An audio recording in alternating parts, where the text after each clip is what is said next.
You ever feel like you're, I don't know, running on an old operating system? Like, the potential's there for something, A better, an upgrade? yeah, like a total overhaul.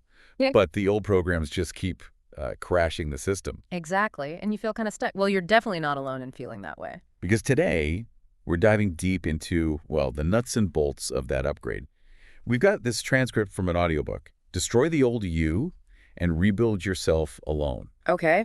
And our mission really Mhm. is to pull out the essential code, the core ideas that can help you not just, patch things up, Right. but actually build a completely new and frankly more powerful you. So think of this deep dive as like your personal tech support for self-transformation. Yeah, something like that. We've done the debugging, the heavy lifting on this source material. To bring out the crucial steps, the key stuff for what it calls self-reconstruction Yeah. and unlocking your full capability. Straight from the source, yeah. And look, it's a pretty radical approach, we should say that up front. Definitely. So we're here to kind of make sense of it all. Okay, let's dig in. The very first thing right out of the gate is this idea of needing to burn the past, absolutely needing to. Yeah, that's a strong start. What's the real weight behind that? Why so drastic? Well, it's really about recognizing that your past experiences, the good and the bad, they can become these anchors, Anchors, okay. holding on to old doubts, maybe regrets, even habits from who you used to be. Yeah. The source says this actively drains energy, like right now, from your present and your future. Huh. So it's not just nostalgia. It's an active energy drain. Exactly. The material actually calls it a trap. You get stuck replaying old stuff, missed chances over and over in your head. Right. And what's really key here, I think, is the idea that dwelling on it isn't passive. It's presented as a choice you're making, maybe without even realizing it, to stay tied down. Okay, so it's not just like bad memories popping up randomly. It's more like you're active, maybe subconsciously maintaining those connections. That's the angle, yeah. The transcript uses this really strong image, burning bridges to that old self. What kind of bridges are we talking about exactly? Yeah. Setting on fire. Metaphorically, obviously. But yeah, these are basically the paths back to who you were before. Okay. Think about maybe guilt over past mistakes, or needing some kind of big resolution for old fights or problems. Yeah, waiting for closure. Exactly. The audiobook is super direct on this. It basically says, stop waiting for closure. Mm-hmm. You only need to decide that your future is more important, period. It's about making a clean, decisive break. That makes sense. It's almost like saying, look, some doors just lead back to where you started and you need to close them for good. Right. Now this bit, past friends may not fit your future. Ooh, that one can sting a little. Why is that seen as so critical in this whole burning process? Well, the principle behind it seems to be about creating an environment, like your personal ecosystem, that actually helps you grow. Okay. Imagine like a plant trying to get sunlight, right?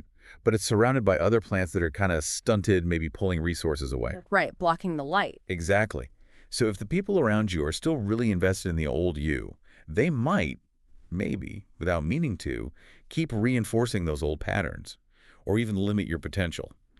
The source material suggests your transformation might actually make some people uncomfortable because, well, it challenges their status quo too. That's a really interesting point. It forces you to think, okay, are there connections in my life that just leave me feeling drained? Yeah. Or like subtly discourage me when I talk about bigger goals? That's the question it prompts, yeah. Yeah, That plant analogy really hits home, doesn't it? It's about the whole ecosystem you cultivate. totally. And it's not just about people, right? The audiobook also talks about like incinerating old habits. Oh, absolutely. Yeah. Habits are framed as the sort of autopilot for your life. Yeah. The transcript points out how routine stuff like hitting snooze 5 times Yeah. or that negative self-talk running in the background all day. We all do that. Right, it creates this powerful momentum that just keeps you going down the same path. But what's really fascinating is the call isn't just to stop the bad habits, but to proactively reinvent yourself completely. Like how you think, what you do, even how you see yourself. Wow. Okay. So it's about consciously designing a whole new autopilot system that's actually aligned with where you want to go. That's the idea. A complete demolition and reconstruction. No half measures allowed. Which brings us to this next big concept, and this one might feel a bit, I don't know, jarring for some people.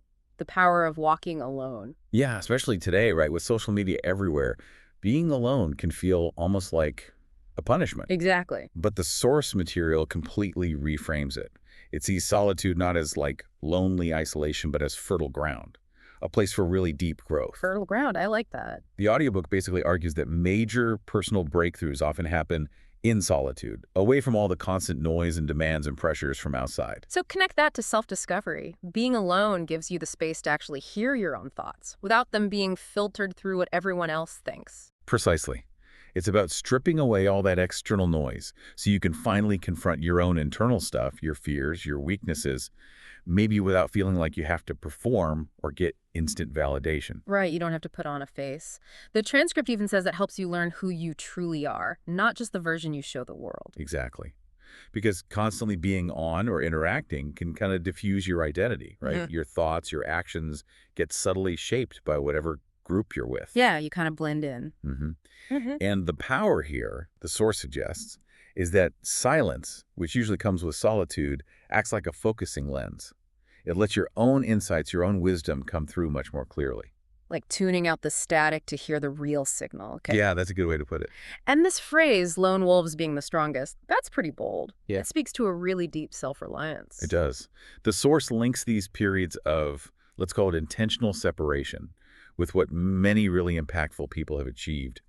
The idea is that independence builds serious self-respect. When you learn you can rely on your own judgment, your own resources, your confidence just grows differently. It really makes you ask yourself, doesn't it? Like, how comfortable am I really just being with myself? Do we ever actually plan time for just thinking alone?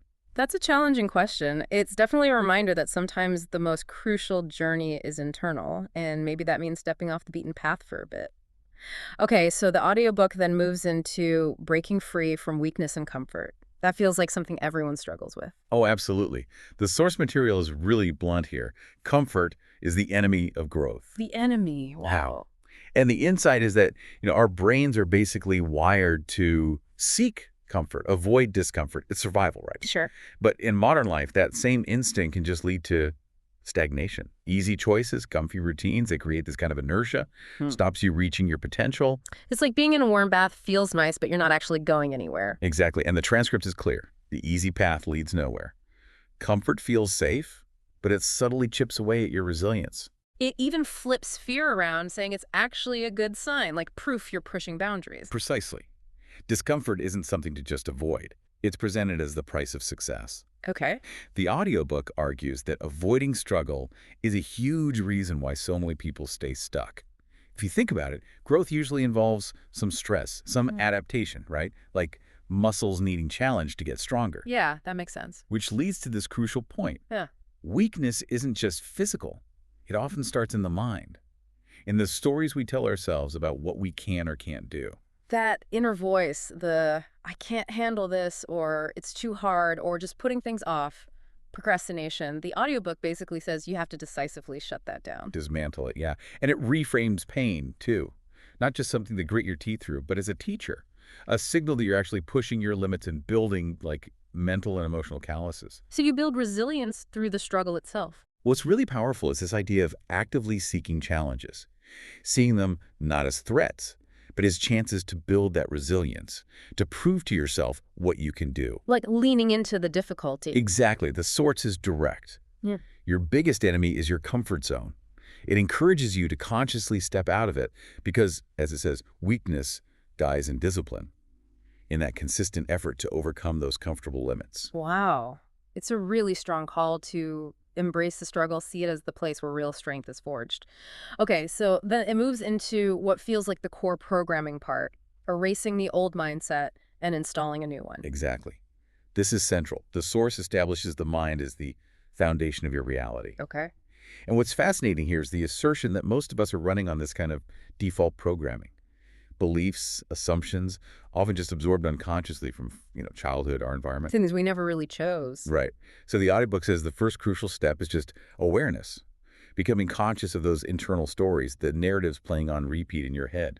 And then, not just noticing them, but actively questioning them, challenging those deep-seated beliefs. Yes, recognizing that many are just stories we've internalized. They're not necessarily objective truths. Like realizing our perceived limitations often only exist in our minds. Exactly.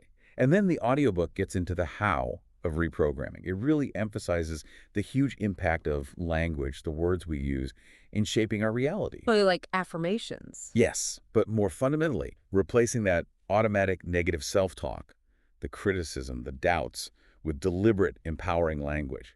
That's presented as a core shift. Do you Okay. see that? Think about it. Our subconscious mind is super receptive to repetition, right? So consistently feeding it positive, empowering messages can actually gradually reshape our core beliefs and eventually our habits. Like planting new seeds in your mental garden. That's a great analogy. It's about actively curating your mental space, cutting out the negativity like you'd pull weeds, and consciously surrounding yourself mentally with strength, the ideas you consume, the voices you listen to internally. And the audiobook mentions visualization too, right? As a way to actually rewire the brain. Yeah, as a potent tool, what's insightful there is the understanding that our brains sometimes struggle to tell the difference between a vividly imagined experience and something that actually happened. Okay. So by consistently visualizing yourself being that desired future self, achieving those goals, you start laying down the neural pathways that make it feel more possible, more real. But it's not just wishful thinking. Absolutely not.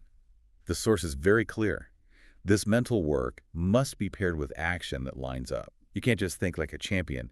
Your daily habits, your behaviors have to reflect that vision too. So it's about rewriting your identity through the language you use about yourself and reframing setbacks as fuel, not failure. Precisely.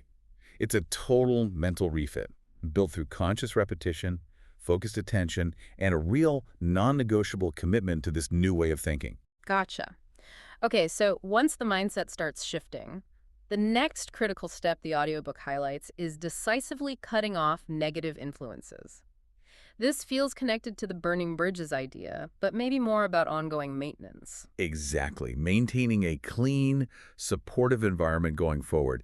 The source asserts pretty strongly that your environment shapes your It destiny. shapes your destiny. Wow. And the analogy used is potent.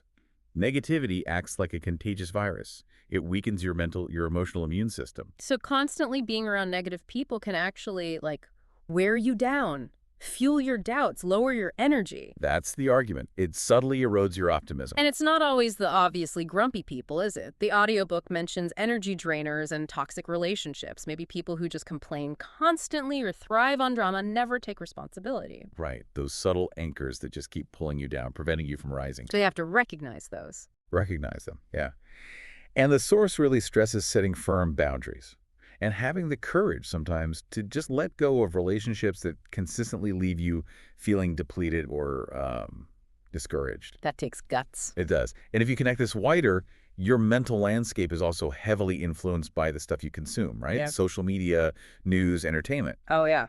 Yeah. So consciously choosing what you let into your mind is presented as just as crucial for protecting your energy. The audiobook also brings up something potentially awkward, that some people might actually feel threatened by your growth. Like, it makes them uncomfortable. Yes, and they might maybe subconsciously try to hold you back. And that negativity can sometimes disguise itself like as concern. Are you sure you should do that?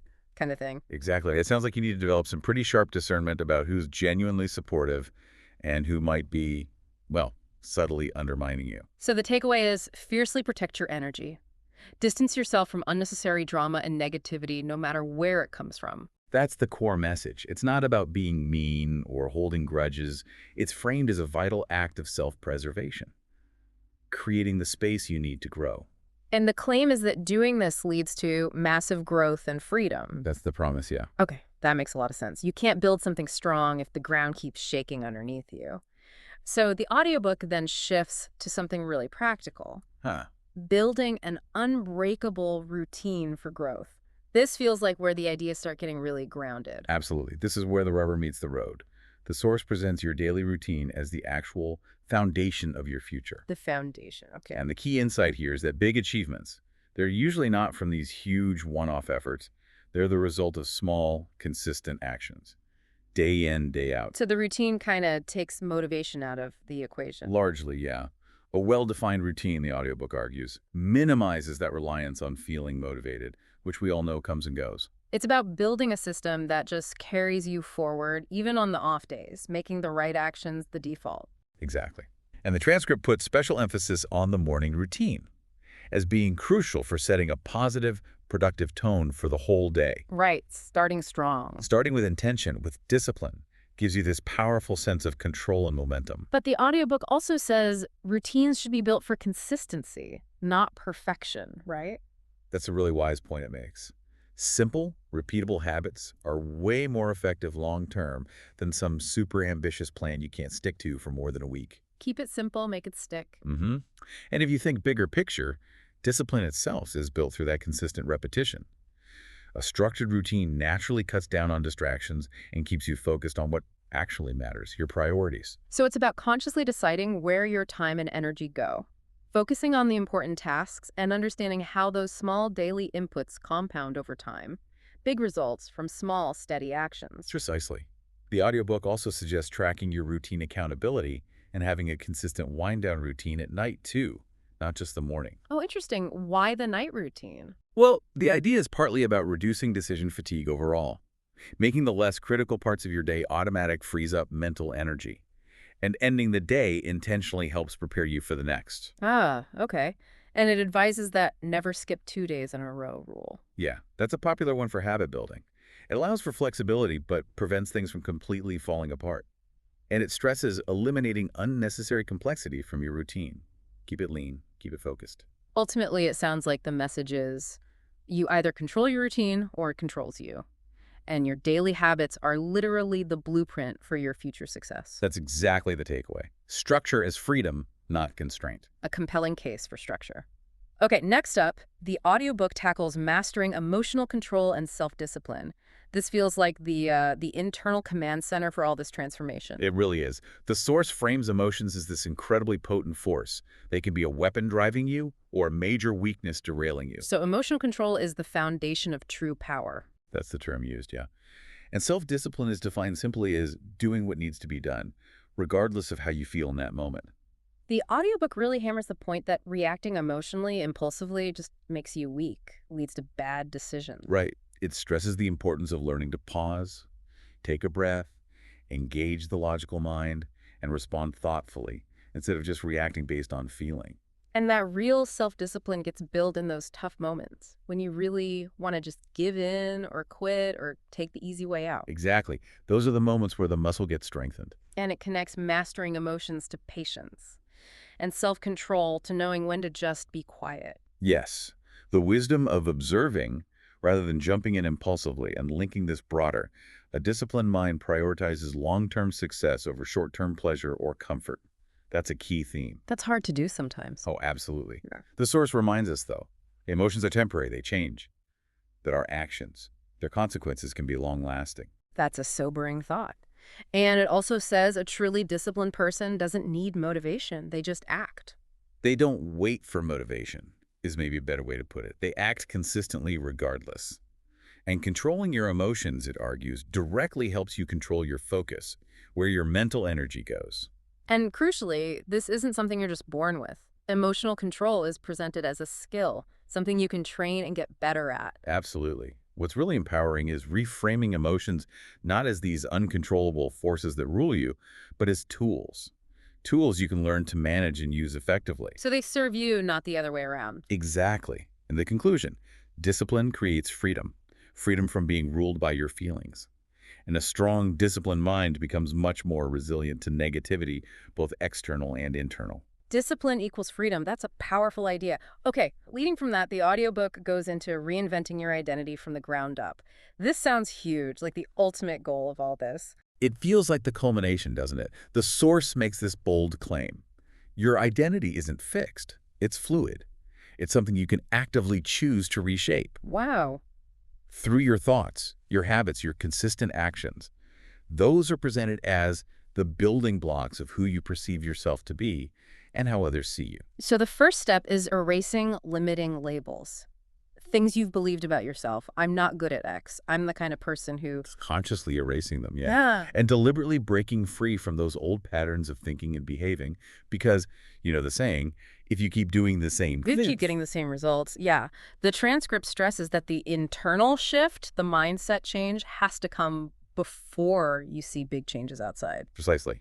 The audiobook talks again about visualizing that desired future self, vividly.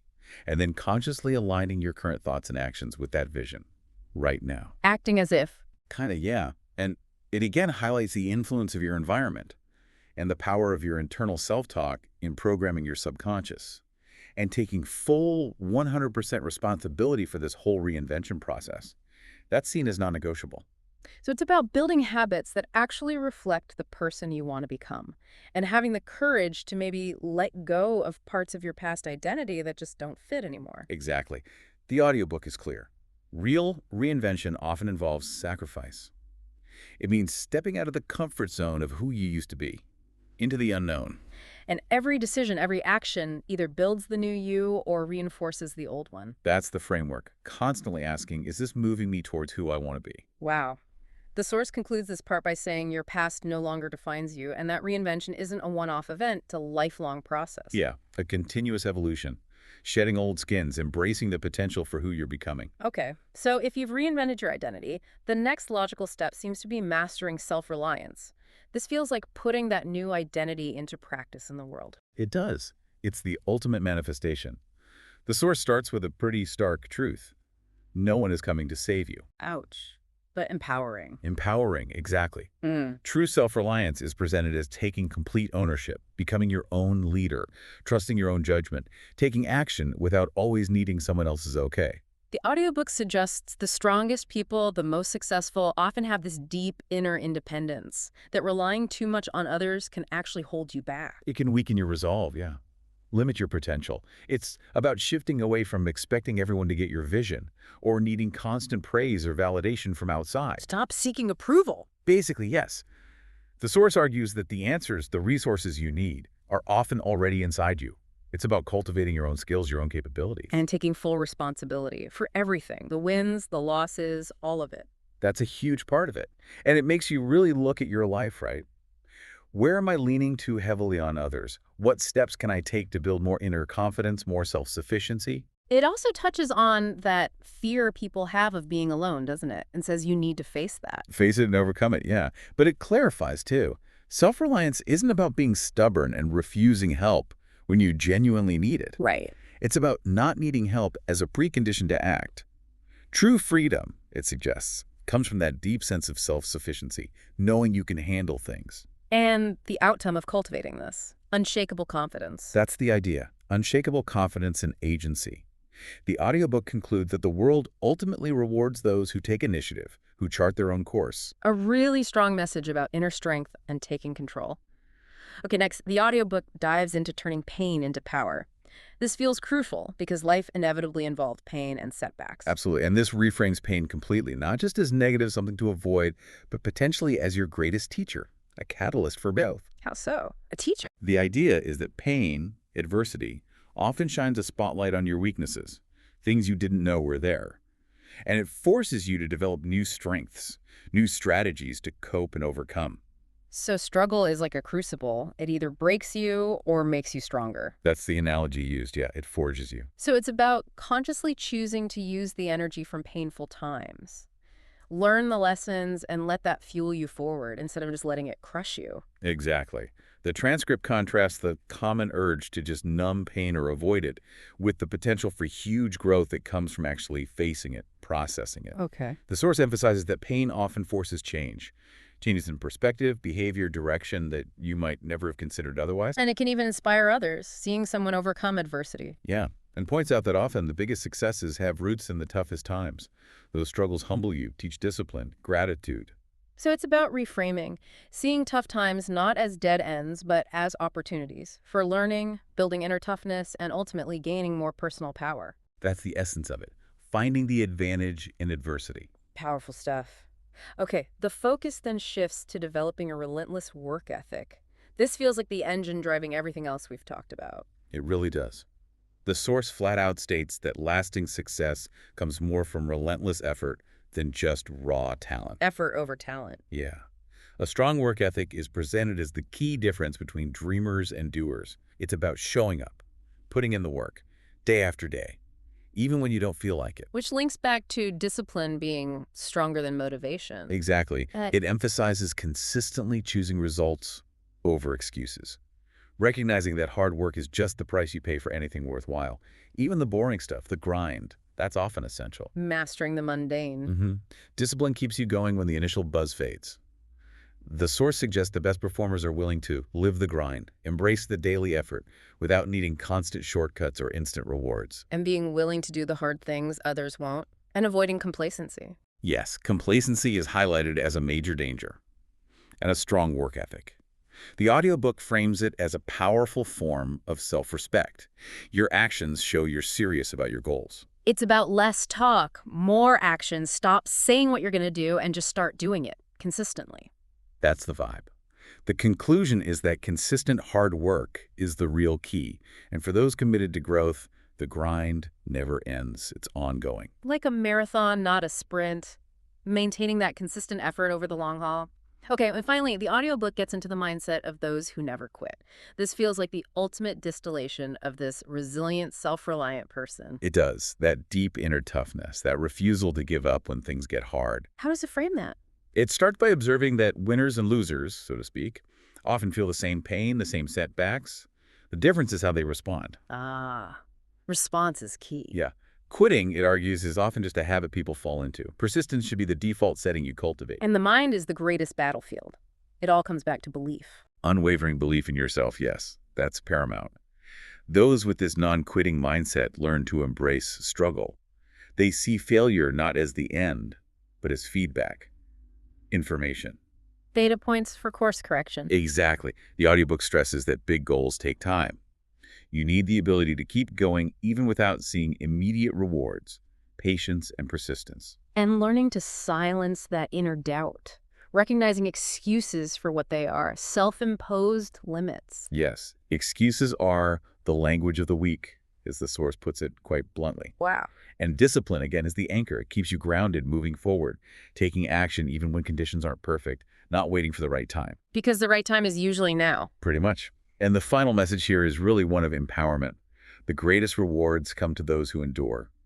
Persistence ultimately overcomes limitations. It's a really powerful case for just sticking with it, refusing to let setbacks define the journey. And Yeah. wow, we've covered a lot there. All the core principles from the source material on basically rebuilding yourself. It's a demanding path for sure. But the underlying message is that the power to do it, it's within you. Right. This deep dive hopefully gives everyone a concentrated dose of those key ideas, a framework to start thinking about their own path. Exactly. The power to dismantle those old limitations, to build that stronger, more capable self, it resides within each person listening. So as everyone processes all this, maybe here's a final thought to chew on. What is one specific habit, just one, from your old self, that you could actively start dismantling, maybe even today? Or perhaps identify one area in your life where you could intentionally embrace a period of more focused, solitary growth, even just for a short time. Yeah, think about how these ideas resonate with where you are right now, with your own goals. Yeah. And maybe what's one single concrete step, however small you can take right now, to move a little closer to that more powerful, self-reliant you.